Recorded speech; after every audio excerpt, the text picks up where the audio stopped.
In this video, we will be talking about the four numbers to determine any electron in an atom.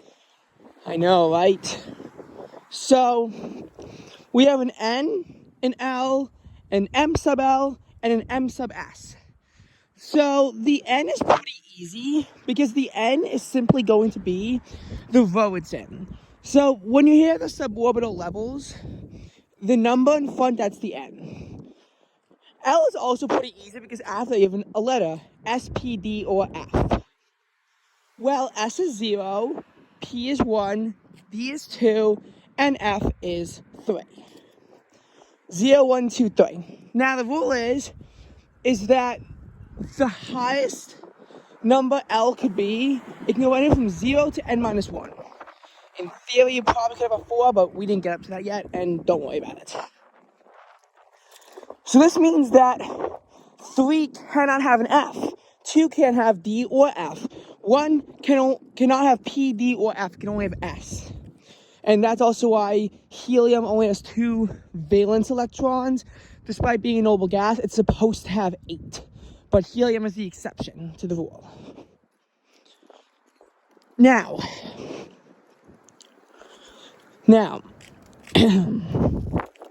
as far as what's it called?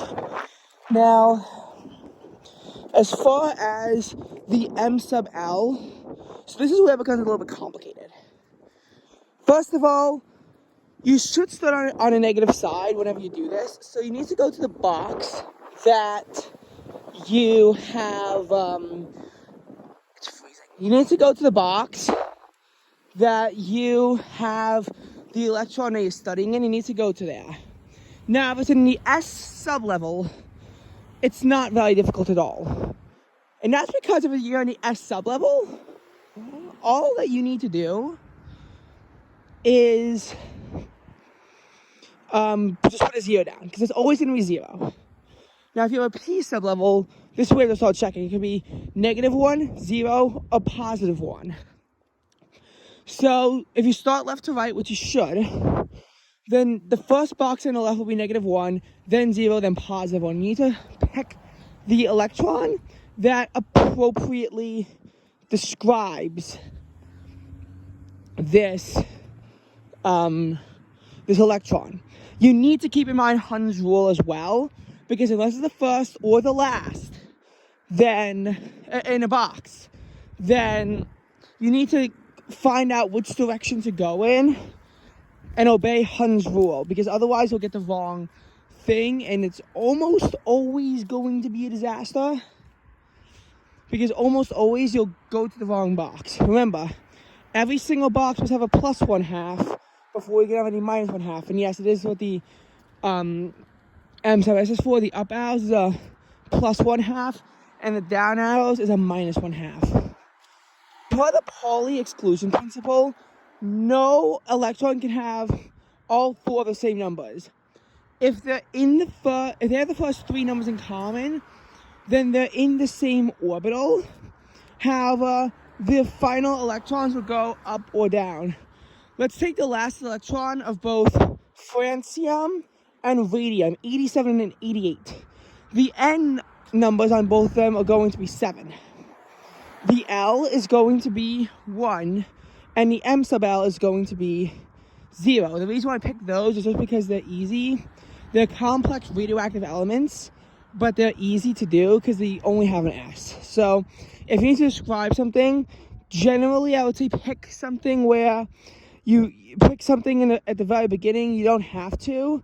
You can do whatever you want. However, then you might confuse yourself and overthink things, and that isn't exactly a good idea. You can wind up having problems if you choose to do that. Just if you're explaining to someone though, if you're like on a test, you got to write everything out, but you'll also have time. Hopefully you'll have time. So here's the difference between the last electron of francium and radium, even the 87th versus 88th electron of radium. So The 87, electron 87 is going to have a charge of plus 1/2. 88 is going to be minus 1/2. So for the first two numbers are the same, the same orbital. But then the plus or minus signs have to be different. You can only have 2 electrons in an orbital, and they must have different signs. So no 4 electron numbers can have the same number. Now, could it be 3 and have a different number be first? I suppose, but I would not recommend thinking about it that way. If you do, you will overcomplicate things massively, and overcomplication is going to be one of your biggest enemies in any advanced science class. Unless you're taking the hardest AP class ever, try not to overthink things, and if you're getting stupidly weird answers, you're probably wrong. From my experience, if you get a complicated answer that doesn't make sense, you're probably wrong.